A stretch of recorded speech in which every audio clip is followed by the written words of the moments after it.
Welcome to 365 Motivationals, your go-to source for personal development and success insights. Today, we're diving into one of the most profound books on spiritual and mental growth, The Science of Mind by Ernest S. Holmes. This powerful work explores the relationship between thought, spirituality, and the manifestation of our desires. Holmes teaches that the mind holds infinite creative power, and that by aligning our thoughts with the divine principles, we can create a life of abundance, health, and joy. Let's break down some of the core concepts from this book and see how we can apply them to transform our lives. 1. The mind as a creative force. At the heart of the science of mind is the idea that our mind is a powerful creative force. Holmes believes that everything in the universe is a manifestation of a single, universal mind.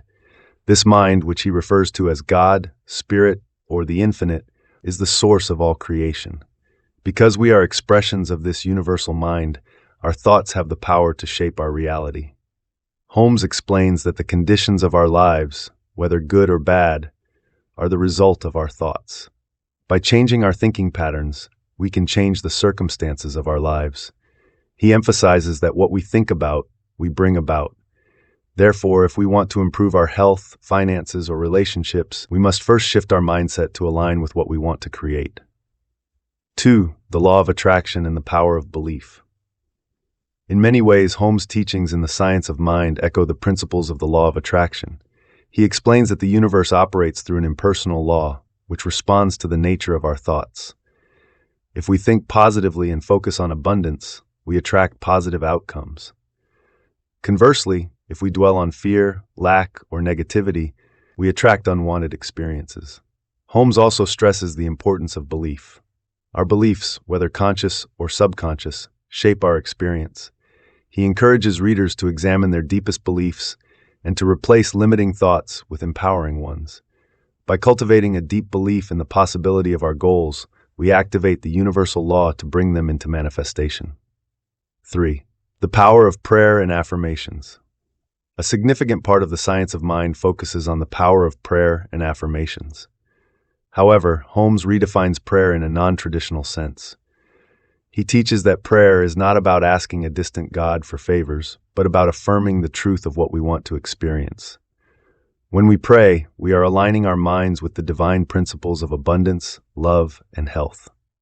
Holmes introduces the concept of spiritual mind treatment, a method of affirmative prayer that helps us consciously direct our thoughts toward our desired outcomes. Through this practice, we declare our intentions, affirm that they are already ours, and release them into the universe with faith. This process empowers us to co-create with the divine, bringing our desires into reality. 4. The importance of self-love and acceptance. Holmes also teaches that self-love and self-acceptance are essential for personal and spiritual growth. In order to manifest the life we desire, we must first believe that we are worthy of it. Many people block their success because they subconsciously feel undeserving of love, prosperity, or happiness. Holmes encourages readers to embrace their divine nature and to recognize that they are worthy of all the good that life has to offer. He emphasizes that the universe is abundant and there is no lack of resources or opportunities. By accepting ourselves as part of this infinite abundance, we open the door to greater self-expression, creativity, and success. 5. Living a life of purpose and joy. Ultimately, the science of mind is a guide to living a purposeful, joyful life. Holmes teaches that we are all here for a reason, and our purpose is to express our unique talents and gifts. He encourages readers to align their thoughts and actions with their higher purpose, trusting that the universe will support them in fulfilling their mission. By living in harmony with the divine principles of love, creativity, and abundance, we can experience a life filled with joy, peace, and fulfillment. Holmes reminds us that we are not victims of circumstance, but powerful creators of our reality. With the right mindset and spiritual practice, we can achieve anything we set our minds to. Conclusion: applying the science of mind. The Science of Mind is not just a philosophical text. It's a practical guide to mastering our thoughts and creating a life of success, health, and happiness. Holmes provides us with the tools to harness the power of our mind and to align ourselves with the infinite possibilities of the universe. If you're ready to take control of your thoughts and create a life of abundance, start applying these principles today.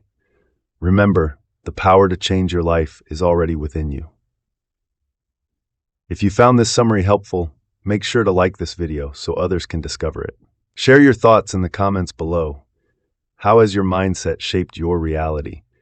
And don't forget to subscribe to 365 Motivationals for more empowering content that will help you live your best life. The Science of Mind by Ernest S. Holmes.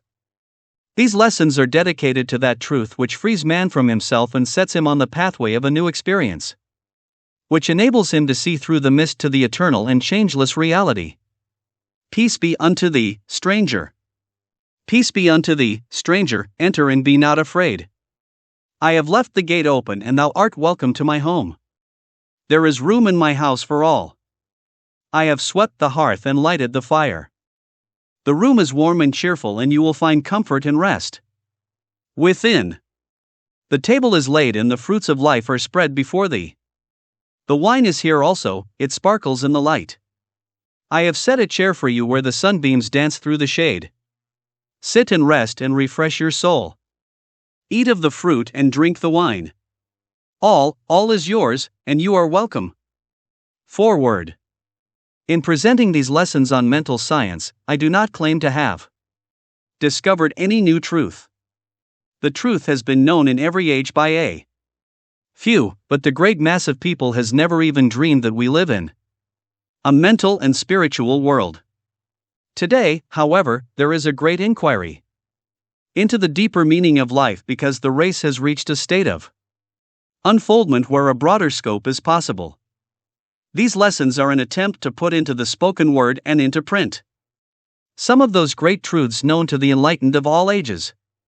To suppose that the creative intelligence of the world would create man in bondage and leave him bound would be to dishonor that creative power which we call God. On the other hand, to suppose that God could make man as an individual, without leaving him to discover himself, would be to suppose an impossibility. Individuality must be spontaneous and can never be automatic. The seed of freedom must be hid within the shell of the human. But, like the prodigal of old, man must make the great discovery for himself. Although the journey may at times seem hard and the burden too great to bear, man still feels within a subtle sense, a mystical presence, a divine reality. Thus, the inherent nature of himself is forever seeking to express itself in terms of freedom. We will do well to listen to this inner voice, for it tells us of a life wonderful in its scope, of a love beyond our fondest dreams, of a freedom which the soul craves. But the great love of the universe must be one with the great law of its own being, and we must approach love through the law. This, then, is the teaching, love and law. As the love of God is perfect, so the law of God is also perfect. We must understand both. Who hath ears to hear, let him hear. I wish to express my appreciation to the authors whose names are mentioned following the different lessons in this course of instruction, as well as to many others whose names are not mentioned. The truth comes to us from all sources, and our understanding of it is the result of the time, thought and effort of thousands of people who have given their lives to its study. I wish to express special appreciation to Miss and Shipman, of Boston, Massachusetts, without whose untiring efforts it is not probable that these manuscripts would have ever been gotten in shape for publication, and to my mother, whose great faith in these teachings has inspired me with the hope and the belief that they may be of benefit to those who study them. E.S.H. Yourself. Oh, weary heart, laden with earth's weight and care. Oh, feet, stumbling on the way, bleeding and bare.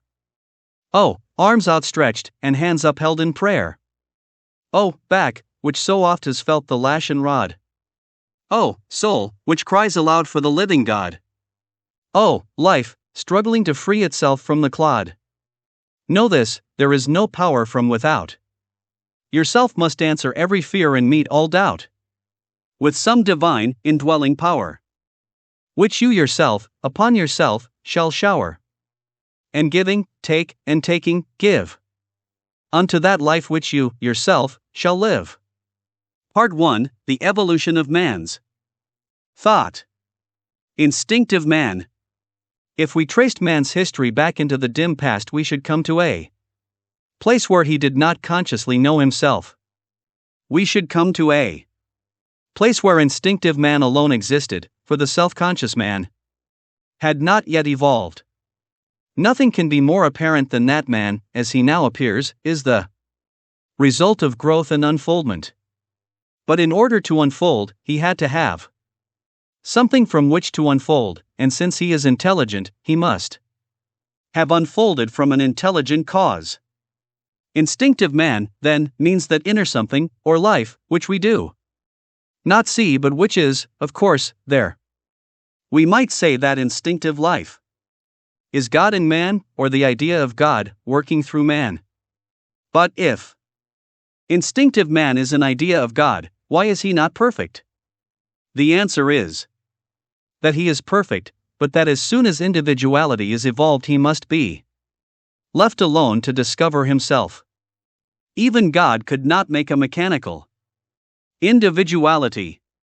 If man is created with the attributes of self-choice and free will, he must be let alone to make the great discovery for himself. Nature waits on man's self-recognition. We note that from the day when instinctive life brought man to the point of self-choice, it let him alone, and from that day instinctive life has waited on man's unfoldment. It is true that during all this time it has carried on the automatic functions of the body and has even silently told man what to do, but it has let him alone in all other ways. It may, and must, hold man as a perfect being, but it also must let him discover this fact for himself.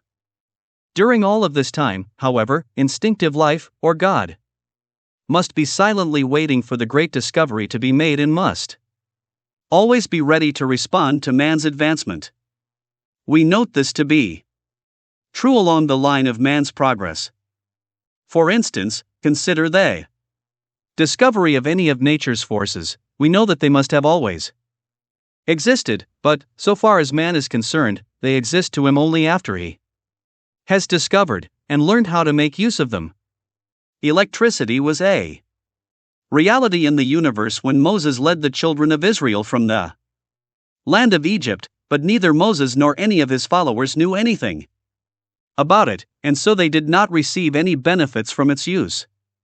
This is true of any and all of the natural laws. They always existed, and as soon as understood may be used.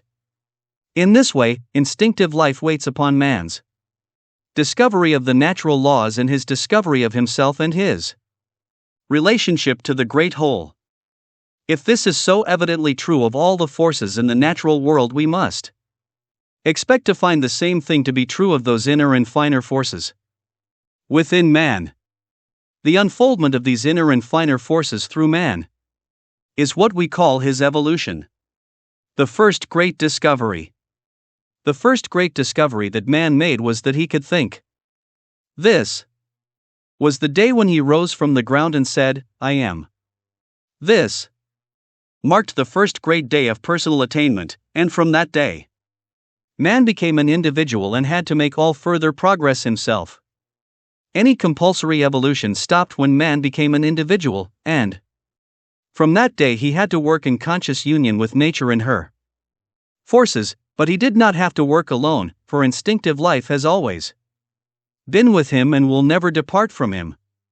Instinctive life desires that man shall express more, and yet more, of its own limitless possibilities.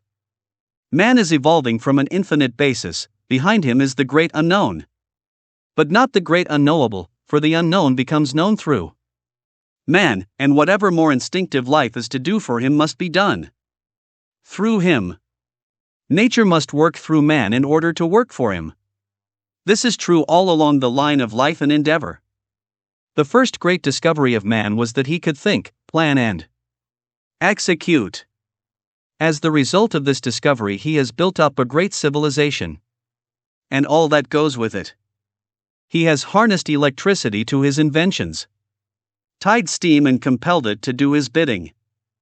He has laid waste forests, built cities, made the desert to bloom, and has thrown the lines of his commerce around the globe. Indeed, he has seemed to possess the earth. The inner sense awakens. But with all of man's powers, he has still felt a vague sense of something more, something greater, something further along, a sort of mystical inner sense of things, an instinctive urge, a blind groping after a greater light. Disregarding all of his apparent power, man has still been unhappy, sick, lonely, and afraid. The cities which he built have crumbled into dust, the nations which he fostered have, one by one, fallen into ruin, and history alone remains to tell the tale of most of his endeavors.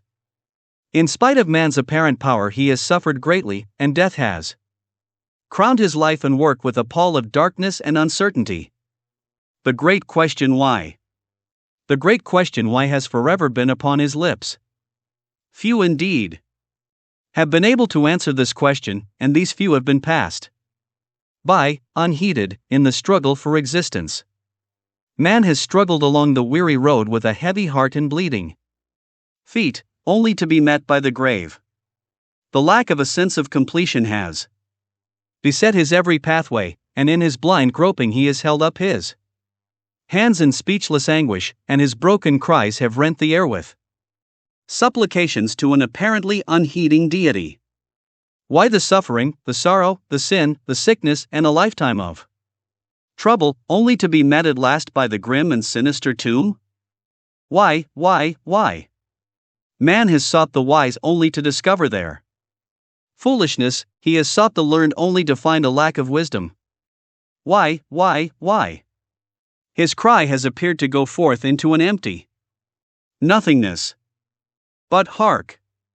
From somewhere a vague answer has come, some subtle inner sense of things, some unknown presence has given answer. And a still small voice has said to him, "Man, know thyself." The instinctive man has again spoken and told him to search more deeply into his own nature, to look deep within himself for the answer to life. The hour has struck in the evolution of man when he can understand this voice and do its bidding. The greatest discovery of all time. Man's response to this inner instinctive voice has caused him to start on the greatest adventure of his career, the discovery of mind.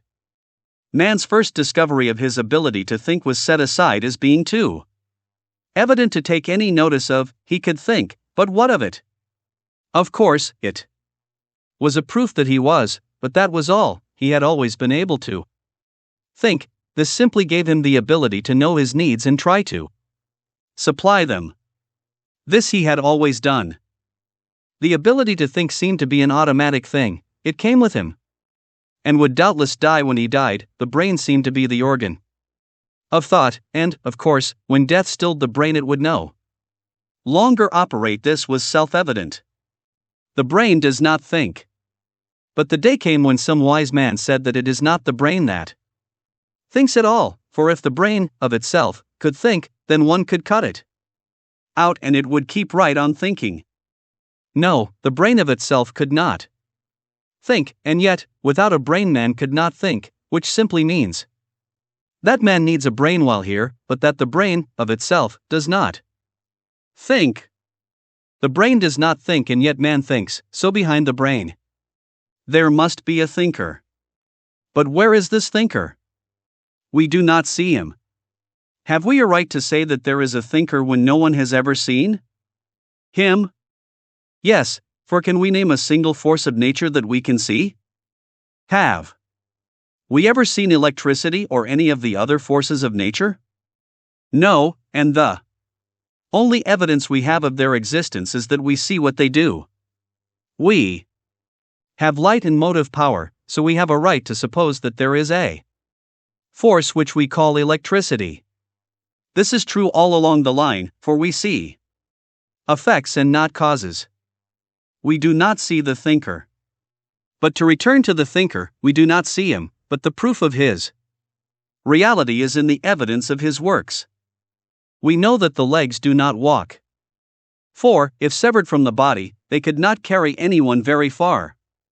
Cut off the hand and see if it could still hold anything in its grasp. Pluck out the eye and it cannot see, and so it is with all the organs of the body. There is a thinker and doer back of the organism who is using it for a conscious purpose. The body unconscious without the thinker. This is a great discovery, for it means that the body without the thinker could neither be sick nor suffer, for without the thinker there could be no movement of the body. Why then are we sick? This inquiry will not be answered until every form of disease is swept from the face of the earth and numbered with the things that were once thought necessary. 4. Man has discovered that the body, of itself, has no life nor power to act. Let us follow the course of man's thought since he first made this discovery about the body and began to apply his knowledge.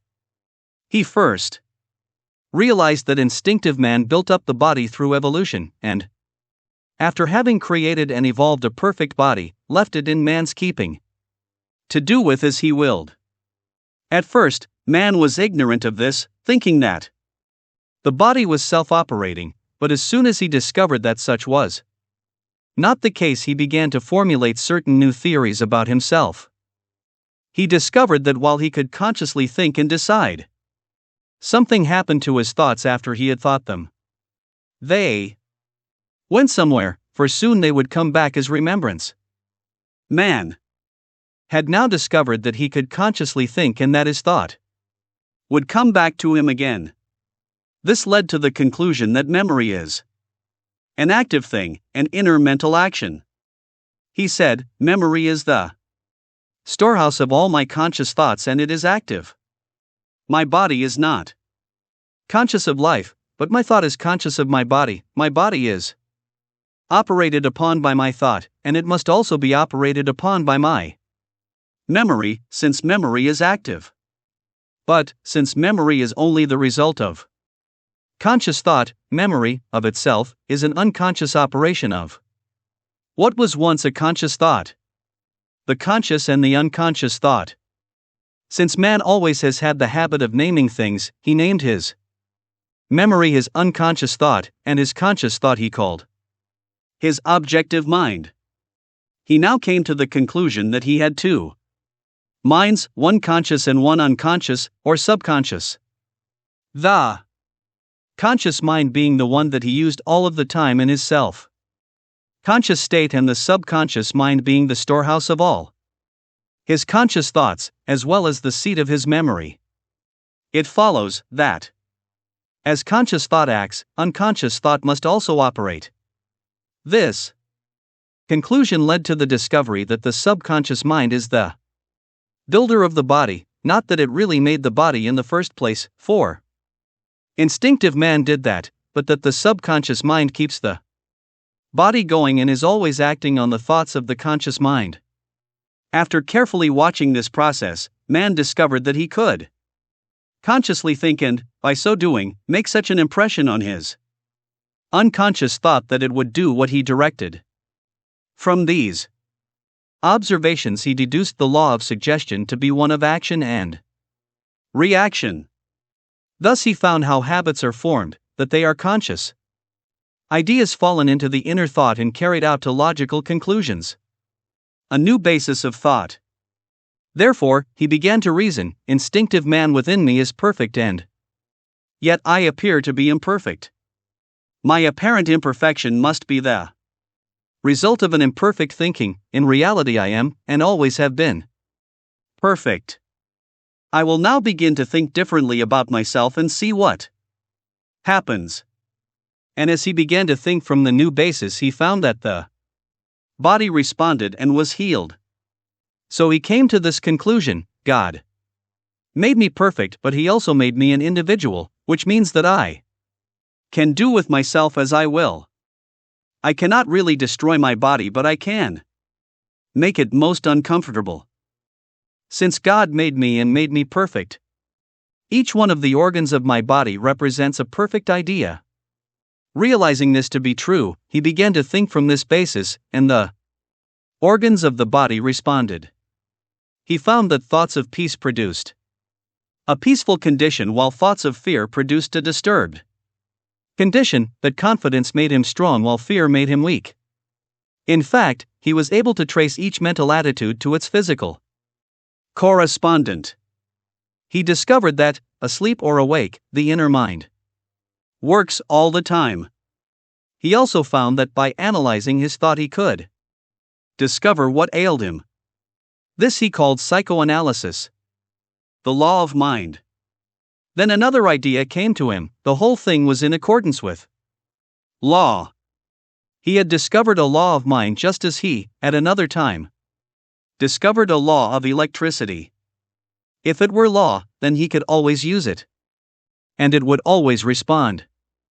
From this he gradually built up a definite technique for the practice of right thinking. He found that if he always thought of himself as being perfect, he would always feel better. But what should he do with his body when it appeared sick? How was he to think of himself when he was sick? Could he deny that he was sick when he was suffering? Yes, for his sickness was the result of thought, and by changing the thought he could change the effect. He learned to turn away from the body when it was sick and go back into mind and think of the body as being perfect, for his thought worked independently of the body. He turned from the image of sickness to the idea of health and said, I am perfect, no matter what the appearance may be. Unconscious mind at work. But some kinds of sickness had never entered his mind at all, that is, he had never consciously thought of them. How was he to reconcile this fact with his new theory? For a while this was a hard problem to solve, but by a still more careful study of his inner self, he discovered that what he called his subjective mind took all of his thoughts and did something with them. He found that there were certain combinations of thought which, brought to their logical conclusions, would produce certain kinds of diseases. He did not have to consciously think of a certain disease to have it, but if he thought certain kinds of thoughts, they would produce their logical results.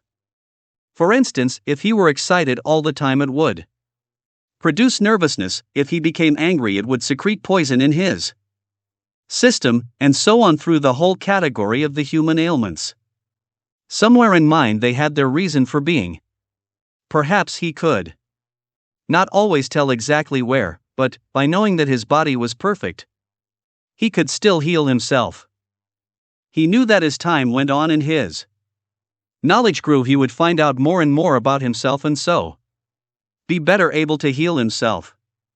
He was glad that he had started on the right track. He believed that he would know all in time and never be sick again. Another great discovery thought reached others. Then a new discovery came, which was that he could think of others and heal them. It seemed to make no difference where they were, he could think of them and heal them. This was a most astounding fact, for it meant that there was a common mind somewhere through which his thought operated, for he could not reach another unless there were a medium between himself and the other person. This seemed strange, for what he had learned to think of as his individual subjective mind was, after all, only the personal use that he was making of something which was around everyone. He began to think for others, and found that mind responded to his thinking for them and caused some action to take place in their bodies. He called this medium universal mind, or the law of God. It seemed to be as omnipresent as the law of electricity or any of the other forces of nature. The discovery of race thought. In this way he discovered how it was possible that the whole race might have held certain kinds of thoughts and how they might have operated through anyone who was receptive to them. That is, if anyone should feel discouraged, other thoughts of discouragement might gain entrance also and make him feel worse. This he called race suggestion. But how? Was he to protect himself from it? By knowing that it could not operate through him, that he was a perfect idea and could not be affected by suggestion, for, after all, it was nothing but thought. He learned to build a mental wall around himself which could not be entered unless he chose. This he called divine protection, a universal medium which all must come to believe in. Man had now discovered that he could help and heal himself and others by thinking into some kind of a universal law of mind. He found that, like all other forces of nature, it was a great impersonal law and could be consciously used whenever he wished to use it, and that the use of it was through right thinking. He realized that the time must come when the race would be healed by knowing the truth about itself. But because the law was mental, it could only work for those who believed in it, and since many did not believe, the thing to do was to heal himself and others who wished to be healed, waiting for the rest of the world to realize the fact. Another question comes up: why are people poor? But another thought came to him. If he could think into some kind of a universal medium of mind and heal himself and others, if this mind could produce such a physical effect on the body, why could it not also produce the same kind of an effect on conditions and the affairs of life? Why was it that some were rich and some poor? Was this fate, or was it because there was not enough for all? If the one mind made bodies, why did it not also create conditions? And if it did, why did it not give to all alike?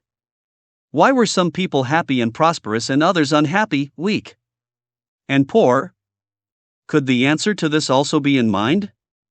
Could it be that just as man had thought of himself as sick, and so made sickness, he had thought of poverty and made this condition possible in his experience? Questions like these and many others came into the mind of man and caused him to search even more deeply into the nature of things. Looking about, he saw some succeed and some fail, though all was taking place in the same world and under common conditions. So he knew that it must be something in man, and not outside of him, that made all these things possible. He realized that conditions did not make themselves. Everything in man's life was run by man himself. Man begins to realize that his conditions are controlled by thought. In this way, man realized that even his affairs were controlled by thought, working through the avenue of the one mind. He discovered that by changing his thought he could remold his affairs, and that by right thinking he could bring into his life new conditions. But would there be enough to go around should everyone become prosperous? Yes, for instinctive life is limitless, realizes that he must think correctly. So man discovered that he could control his affairs by right thinking. He could bring into his experience the things he wished to enjoy if he thought correctly, and since this was all in accordance with law, he could do so consciously. He realized that the time would come when everyone would think correctly, and poverty, unhappiness, and all that goes with them would be swept from the face of the earth. They were never intended to be, but man had misused his power. Now that he understood, he would change his whole manner of thinking, and consequently he would become happy and have plenty. But everyone did not believe this. Many said that it was a foolish idea, while others said that it was too good to be true. However, it was soon proven that whoever would believe and comply with the law could prove it to be true. If some did not wish to believe, that was all right, there were plenty who would, and the direct proofs of their lives would in time convince others. In this way, eventually, all would be saved from unbearable conditions. The thing to do was to teach the law to those who did believe. And so the lessons which follow are for this purpose, to teach those who believe in the law how to use it. The race is made up of individuals, and the place to begin is with the person who believes in the greater possibility. Each one, for himself, must work out the law of his own being. It is within the power of every man to completely change his environment and completely heal his body. Whether or not he will do this depends entirely upon his own conviction and his own determination. Nature attends him on the way and is always ready to serve, but he is an individual and nothing will ever be forced upon him. Let anyone follow the law, comply with its nature, and consistently apply himself to right thinking and living, and he will prove to himself that life holds all and more than he has ever imagined. Part 2, The Lessons. Lesson 1, The Nature of Being. Introduction. In presenting these lessons in mental science to the public, it is my desire to make it possible for anyone who cares to take the time to study them to demonstrate the truths that will be discussed. It is, perhaps, hard to set down in writing a complete teaching in mental science that will not appear difficult to understand, but this could be said as well of any science, and the science of mind is no exception to the general rule. Science. Science is knowledge of facts built around some proven principle. All that we know about any science is that certain things happen under certain conditions. Take electricity as an example. We know that there is such a thing as electricity. We have never seen it, but we know that it exists because we can use it. We know that it operates in a certain way, and we have discovered the way it works. From this knowledge we go ahead and deduce certain facts about electricity, and, applying them to the general principle, we receive definite results. No one has ever seen the power or the energy that we call electricity, and the only proof we have that it really exists is that from it we receive light, heat, and motive power. No one has ever seen any of the great causes that lie back of the manifestations of life, and perhaps no one ever will, but we know that such principles exist because we can use them. How laws are discovered. The discovery of a law is generally made more or less by accident, or by someone who, after careful thought and observation, has come to the conclusion that such a principle must exist. As soon as a law is discovered, experiments are made with it, certain facts are proved to be true, and in this way a science is gradually formulated, for any science consists of the number of known facts about any given principle. As more and more facts are gathered and proven, the science expands and gradually becomes accepted by all and used by those who understand it. In this way all of our sciences have been evolved until today we have the use of powers and unseen forces of which our ancestors never even dreamed. Proof of mind. This is true of the science of mind. No one has ever seen mind or spirit. But who could possibly doubt their existence? Nothing is more self-evident than that we live, and since we live, we must have life, yet who has ever seen this life? The only proof of life we have is that we live, and the only proof we have of mind is that we can think, so we are perfectly justified in believing that we have a mind and that we live. Where our thoughts go. As we watch the processes of thought, we find that we think consciously. And we also find that something happens to our thoughts after we have thought them. For instance, they become memory. This proves that we have a deeper aspect of mind, which is called subjective, lying just below the threshold of the conscious. This subjective mind is the place where our thoughts go and from whence they eventually return to us again as memory. Observation proves this to be true, for it always happens this way. Observation has proven that the subjective mind is the seat of memory, and that it contains mental pictures or impressions of all that has ever happened to the individual. As these mental impressions come to the surface of the conscious mind, they are called memories. Moreover, observation has shown that the subjective mind is the builder of the body. It has proven that it is not only the seat of memory, it is also the avenue through which instinctive man works. We mean by instinctive man that part of the individual which came with him when he was born, that inner something which makes him what he is. For instance, we do not have to consciously think to make the body function. So we say that the inner, or the instinctive, man does this for us. This is true of most of the functions of the body. They appear to be automatic. They came with us and are nature's way of working through us.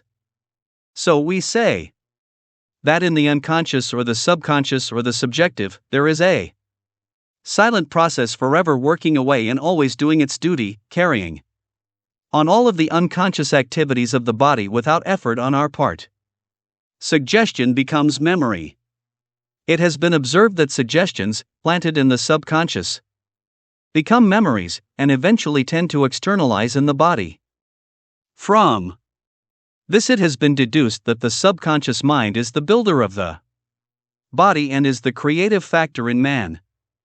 It has also been proven that certain types of thought produce certain kinds of results. This shows that the subjective mind takes our suggestions and tends to act upon them, no matter what the suggestion may be. While the instinctive man, or the natural man, must be perfect, it is known that the thoughts of the conscious man may hinder instinctive action through adverse suggestion. That is, conscious thought, acting as memory, may build a false condition in the body, which condition we call disease.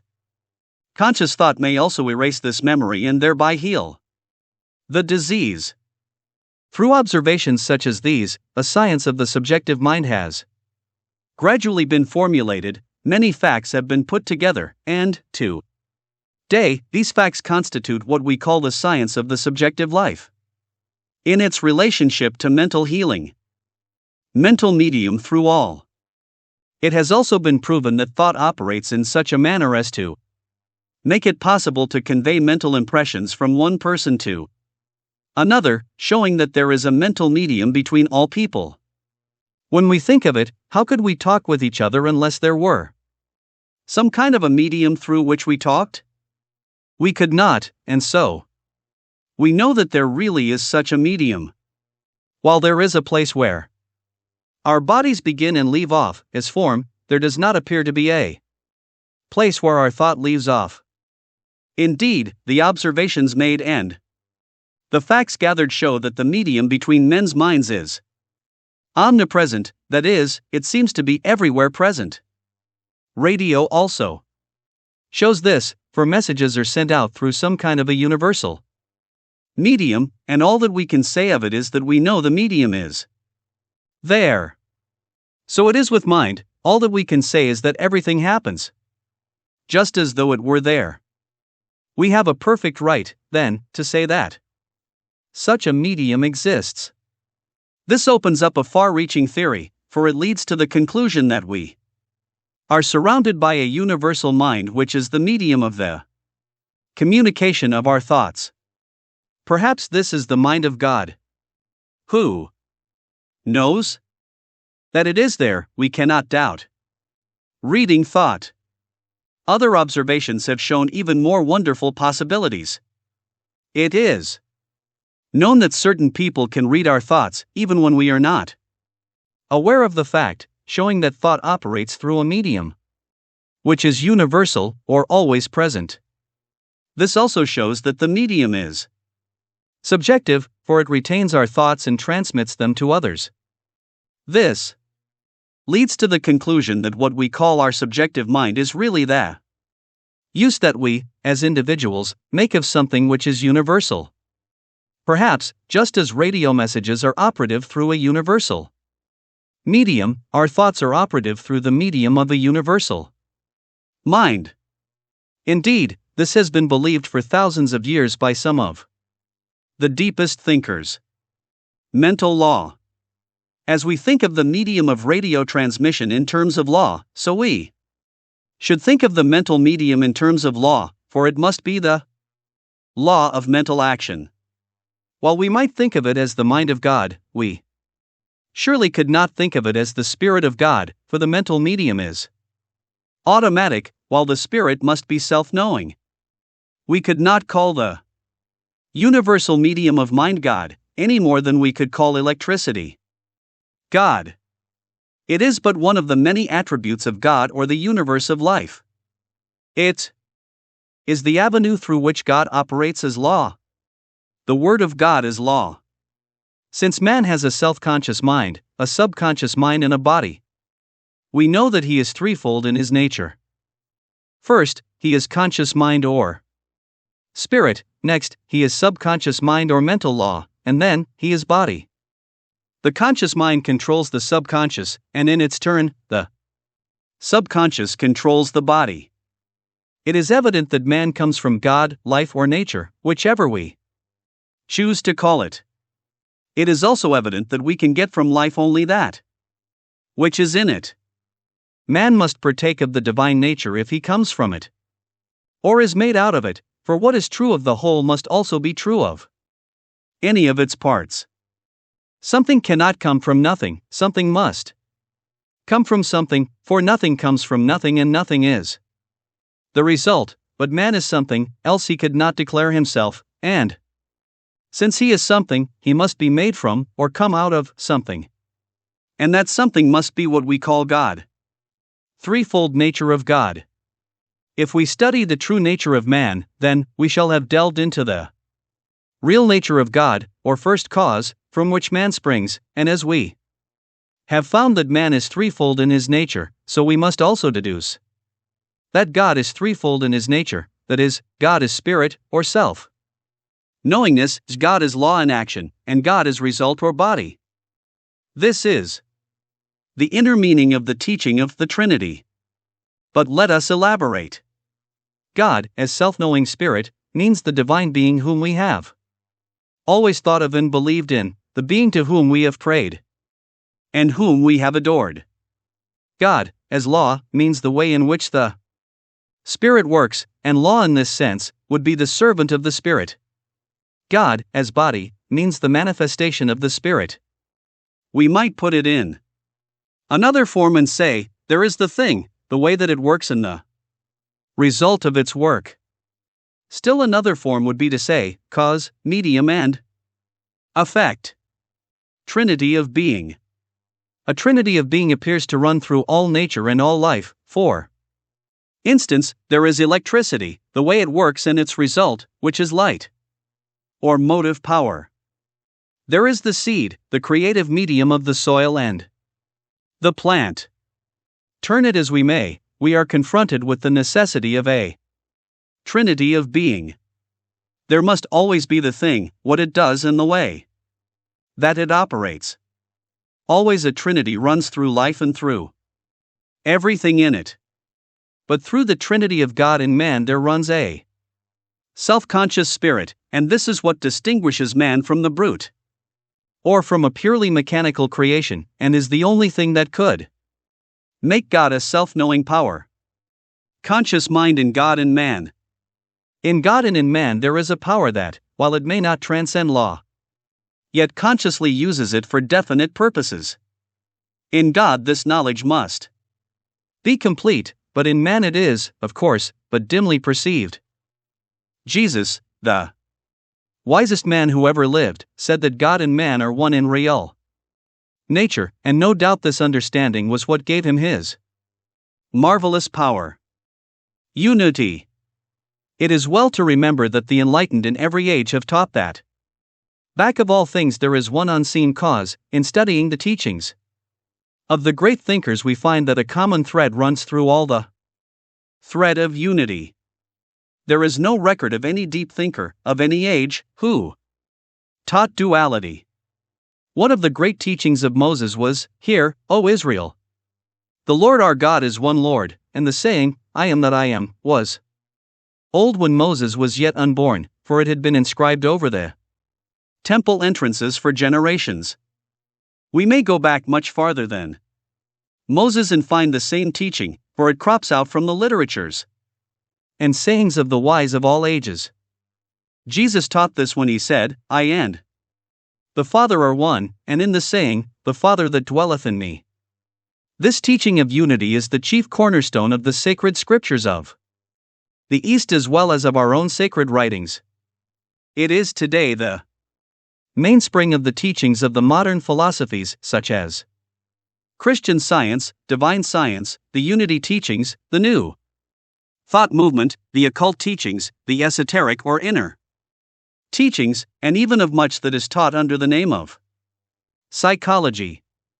Without this basic teaching of unity, these movements would have but little to offer.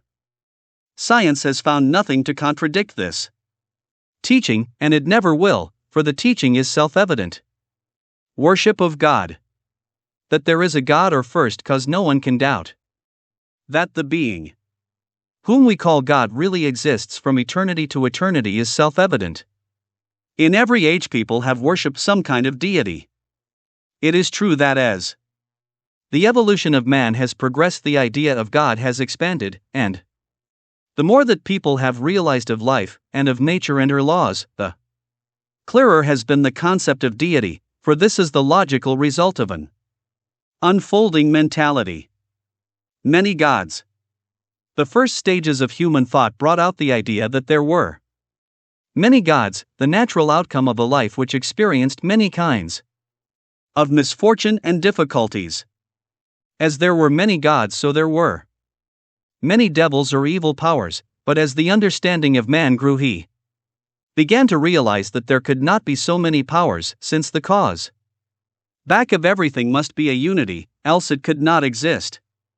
More than one power would indicate a universe divided against itself, and this kind of a universe could not hold together. However, it has taken a long time to come to this conclusion, and in the stages between many weird ideas have been formulated and believed in. At first there were many gods and many devils, but as thought progressed, this was narrowed down to one God and one devil or evil power. Duality has been believed in since time immemorial, and, indeed, is still believed in by many. By duality we mean a belief in more than one power back of all things. Belief in duality its results. The belief in duality has robbed theology of power and has polluted philosophy with untruths. It has divided science against itself and has made countless thousands go through life with saddened hearts. Duality in theology. The belief in duality has given rise in theology to the idea of a God and a devil, each with equal power to impose upon man a blessing or a curse. And men have worshipped a devil just as truly as they ever worshipped God. Even today, this monstrous thought is robbing men of their birthright to happiness and a sense of security. Even today, and openly, men still teach that there is an evil power in the universe, that there is damnation to the souls of those who do not fall down and worship they know not what. But the time is rapidly coming when such teachings will be thrown on the scrap heap and numbered among the delusions of a frantic mentality. It has been the habit of many religious teachers of all times to hold the crowd in awe before a mighty throne of condemnation and utter destruction, till the poor, ignorant population have rent the air with their lamentations of complete despair. This, indeed, was a good method to compel the attention with the hope of salvation through some sacred rites to be performed by those whom God had appointed. In justice to such an awful performance, we would better give to these religious teachers the benefit of the doubt and say that they themselves have believed in the atrocious teachings which they have so unhesitatingly given out. Be this as it may, the time has now come for a clearer understanding of the true nature of the deity, in whom we all believe, and whom we all seek to know and to understand. That there is a God no sane person would deny, that there could be a God of vengeance and hate, having all the characteristics of a huge man in a terrible rage, no person can well believe and keep his sanity. We will say, then, and without mincing matters in the least, that the most we had better believe about such a God is that there is no such being. Duality in philosophy. As the belief in duality has robbed theology of its greater message, so it has robbed much of the philosophy of the ages of a greater truth, for in philosophy the belief in duality has created a confusion that is almost as great as that in theology. It has made a philosophy of good and evil in which men have come to believe. True philosophy in every age, however, has perceived that the power back of all things must be one power, and the clearer the thought of unity, the greater has been the philosophy. It has shone forth as a beacon light toward which weary souls have traveled, hoping to find reality. To the great philosophers of all times we owe the advancement of the world, for they have been the great way showers and helpers of mankind. In reverence, we humbly bow before them as messengers of the Most High, for God has spoken through their lips and has told us that we are not creatures of the dust but that we are divine beings, made in the image of perfection and with an endless destiny. Duality in science. The belief in duality has robbed science, in that it has created spirit and matter, i.e., a dual universe. However, modern science is rapidly giving out a different idea of the universe, for with the passing of matter into a hypothetical and theoretical ether there is but little left on which to hang any belief in materialism.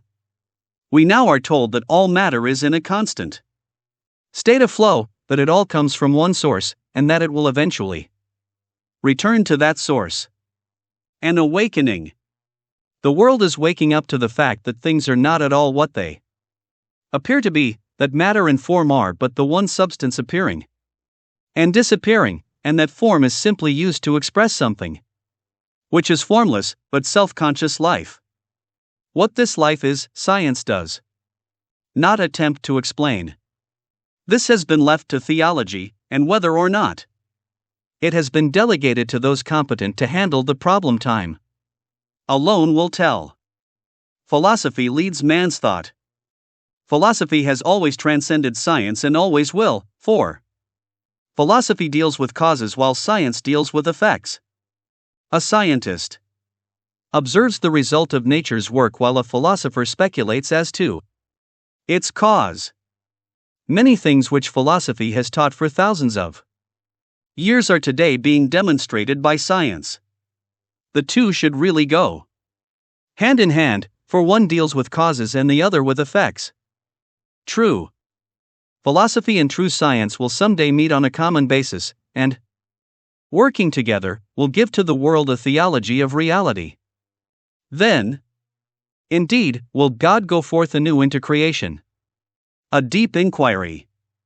The deep thinkers of antiquity as well as the philosophers of all ages have meditated long and earnestly on the nature of the divine being. Knowing that there could be but one ultimate reality back of all things, they have pondered deeply upon the nature of that reality, and it is a significant fact that all of the greatest thinkers have come to about the same conclusion. The great difficulty. The difficulty that has beset the path of true philosophy has been the necessity of explaining a multiplied creation with a unitary cause. Nothing is more evident than that we live in a world of constant change. Things and forms come and go continuously, forms appear only to disappear, things happen only to stop happening, and it is no wonder that the average person, and used to trying to discover causes, is led to feel and to believe that there is a multiple cause back of the world of things. In conclusion, The Science of Mind by Ernest S. Holmes is a powerful reminder that our thoughts shape our reality. It shows us that we have access to infinite creative power through our connection with the universal mind. Holmes teaches that by changing our thinking, we can transform our lives, manifesting abundance, health, happiness, and peace. The principles of faith, belief, and positive affirmation are at the core of this work, guiding us to align our thoughts with the divine laws of the universe. Holmes emphasizes that life is not something that happens to us, but rather something we create from within. Whether we seek wealth, success, love, or spiritual fulfillment, the key lies in understanding and applying the power of our mind. With discipline, self-awareness, and an unwavering belief in our potential, we can tap into the unlimited possibilities of life. If you found this summary insightful, please like this video to help it reach more people. Don't forget to leave a comment below sharing how you plan to apply these principles in your own life. And for those of you who haven't yet, make sure to subscribe to 365 Motivationals for more inspiring content on personal growth, mindset, and success. Let's continue this journey together. Thank you for watching, and stay inspired.